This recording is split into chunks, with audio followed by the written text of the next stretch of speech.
Après son succès aux Européennes, le Rassemblement pour la France de Charles Pasqua et Philippe de Villiers prépare l'avenir. Les cadres et les élus du mouvement se retrouveront en séminaire demain à Paris pour leur rentrée politique.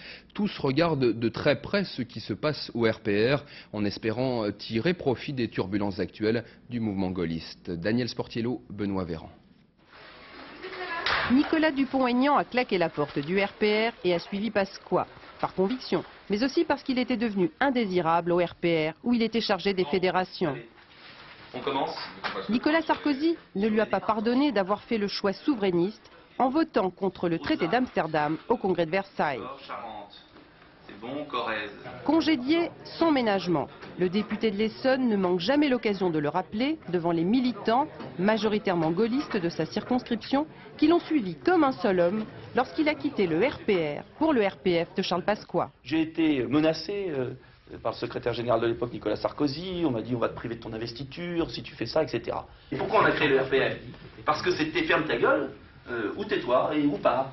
Et Charles Pasqua et nous, on a préféré ouvrir notre bouche et dire ce qui menaçait les Français aujourd'hui. Mais aujourd'hui, malgré la rupture, la bataille pour la présidence du RPR fait toujours réagir les militants. De quitter le RPR Moi, je pense que le président de la République n'a pas à s'appliquer dans cette élection. Même si c'est lui qui a créé le parti. C'est peut-être un petit peu regrettable que Monsieur le Président de la République Chirac se soit un petit peu trop avancé pour telle et telle personne. Chirac a un certain moment à représenter le gaullisme, mais après, pour moi, il ne représente plus le gaullisme.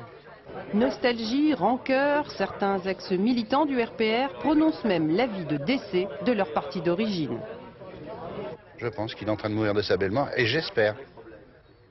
J'espère, parce qu'au moins, ça remplacera un petit peu les petits bureaux de Paris qui décident pour tout le monde. À la limite, bon, ce sont quand même des amis.